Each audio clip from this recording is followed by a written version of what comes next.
माँ पाटचंडी निकटने गणमाध्यम प्रतिनिधि बंधुमिलन कार्यक्रम अनुष्ठित। खंडपड़ार आराध्य देवी माँ पाटचंडी पीठ परिसर में गणमाध्यम प्रतिनिधि एक बंधुमिलन कार्यक्रम शुक्रवार अनुष्ठित हो जाइछि। उक्त कार्यक्रम में खंडपड़ा भापुर बोलगढ़ और भुवनेश्वर अंचल कार्यरत छापा वैद्युतिक और सामाजिक गणमाध्यम 40 रु ऊर्ध्व प्रतिनिधि जोगदेइथिले। कार्यक्रम प्रारंभ में राज्य सांबादिक संघर वरिष्ठ सदस्य नीलमणि साहू वियोग में समस्त सदस्य गभीर दुख प्रकाश करने सह तांको अमर आत्मार सद्गति निमंते 2 मिनिट नीरव प्रार्थना करथिले। एही अवसर में खंडपड़ा अंचल विभिन्न समस्या संपर्क में गणमाध्यम प्रतिनिधि माने आलोचना करथिले। माँ पाटचंडी पीठटी अवहेलित अवस्था पड़ रही गणमाध्यम प्रतिनिधि माने उद्वेग प्रकाश करथिले।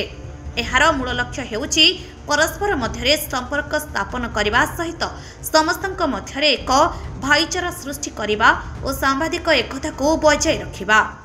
नमस्कार दर्शक बंधु, आपण मानकु आम लिव लाइव ओडिया चैनल तरफ अनेक अनेक शुभेच्छा शुभकामना और हार्दिक अभिनंदन ज्ञापन कर जहाँ आम आज आसी पहुँचु नयागढ़ जिला खंडपड़ा सहरांचल में अवस्थित माँ पाटचंडी एठारे देखा मिली खंडपड़ा आंचलिक सांबादिक संघर किसी प्रतिनिधि माने एकत्रित होई 2025 मसीहार बंधुमिलन कार्यक्रम करिसेंती।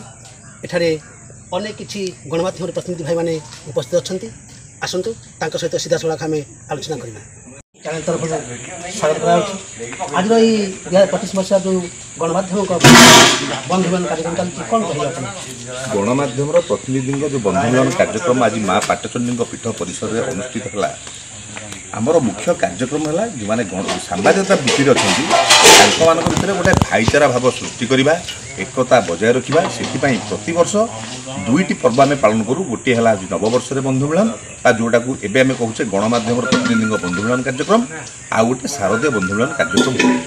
एतद व्यतीत जेहेतु गणमाध्यम प्रतिनिधि मैंने आम कार्य करूँ वर्षरे गोटे थर हूँ मैंने बाहर को बुली जावा और सेठा अंचल जो सांबादिक मैंने कार्य कर आभिजात्य सेठा विभिन्न प्रकार दर्शनीय स्थान बुलवा सह सेठा गणमाध्यम प्रतिनिधि कार्यक्रम संपर्क में आम जो भावर आदान प्रदान हो पार्टी ये टीम्र है मुख्य लक्ष्य जे माने एकता और भाईचारा भाव। तेणु तार लक्ष्य नहीं ये यूनिट ऑफ लीडिंग रिपोर्टर्स खंडपड़ा जो संगठन होती एथिरे समस्त प्रतिनिधि अच्छा। एथिरे भापुर ब्लॉक अंचल प्रतिनिधि अच्छा, खंडपड़ा अंचल प्रतिनिधि अच्छा, नयागढ़ जिला प्रतिनिधि अच्छा एवं गणिया अंचल कार्यरत प्रतिनिधि अच्छा, प्रिंट इलेक्ट्रोनिक और सोशल मीडिया ये प्रतिनिधि माने भी अच्छा। एवं आमर निमंत्रण रक्षा करी आज भुवनेश्वर कटक नयागढ़ और भापुर सबुठ कलापथर सेठू अंचल मैंने आमर ये कार्यक्रम में जोगदे आज उत्साहित होती कहते एभली एक कार्यक्रम आयोजन कर अनुष्ठान को से धन्यवाद देकी जाइए। तेणु यहाँ सबुठ बड़ कथा एकता और भाईचारा भाव जोटा united we stand divided we fall यही न्याय आम कार्य करुचे। बंधुमिलन कार्यक्रम यहाँ हूँ माने 5म वर्षर बंधुमिलन कार्यक्रम जेहेतु 3 विंटर टूर होती 5म वर्षर बंधुमिलन कार्यक्रम होती। आगामी दिन जो 6ठ बंधुमिलन कार्यक्रम हम बंधुमिलन कार्यक्रम सहित माउंट ऑफ टूर रखाई जोटा कि in the month of January 2026 समस्त बंधु मैंने माउंट ऑफ जाई बुलाबुली करके आसवे आसले पुणी गोटे बंधुमिलन कार्यक्रम आयोजन हम से 6th बंधुमिलन कार्यक्रम यहाँ 5th बंधुमिलन कार्यक्रम चालू रही।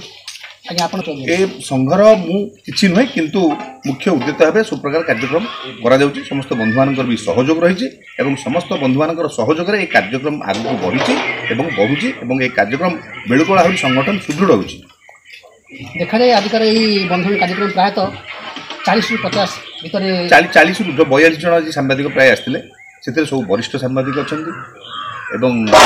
बहुत कनिष्ठ सांबादिक भी अच्छा और अभिज्ञता संपन्न सांबादिक माने भी आज कार्यक्रम में जोगदे आम उत्साहित कर सबुठ बड़ कथा। लाइव ओडिया चैनल को धन्यवाद दूँ। धन्यवाद सर, धन्यवाद। आपण माने सीधा सड़क शुणुते संपादक भवानी शंकर सिंह सामत महोदय आभली कार्यक्रम आज आम पहुँचु तेणु आमको धन्य मन करुँ।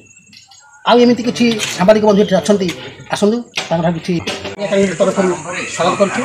आज ये बंधुमिलन कार्यक्रम कौन कहे बंधुमिलन कार्यक्रम तो आम प्रति वर्ष एमती लगी रही प्रति वर्ष आम आज दिन में आमर फाइनाल हुए जे आर वर्ष आम अमक जगह वर्ष आमर कराई माउंट आबू जावाई ଏମିତି ପ୍ରତିବର୍ଷ କରାଯାଏ ଏବଂ ଏଇଠି ସିଆଡ଼ୁ ବୁଲାବୁଲି କରିକି ଆସିଲା ପରେ ଆମର ଏଇ ଖଣ୍ଡପଡ଼ା ସହରାଞ୍ଚଳର ଯେଉଁ ଆମର ପାଟଚଣ୍ଡୀ ମନ୍ଦିର ଅଛି ସେଇଠି ଆମର ବନ୍ଧୁ ମିଳନ କାର୍ଯ୍ୟକ୍ରମ ଗୋଟେ ହୁଏ ଏବଂ ଏଇଠି ଯିଏ ଯାହାର ମାନ ଅଭିମାନ ଯିଏ ଯାହାକୁ ଧରିକି ବସିବେ ଆଜି ଦିନରେ ସେ ସବୁର ପରିସମାପ୍ତି ଘଟେ।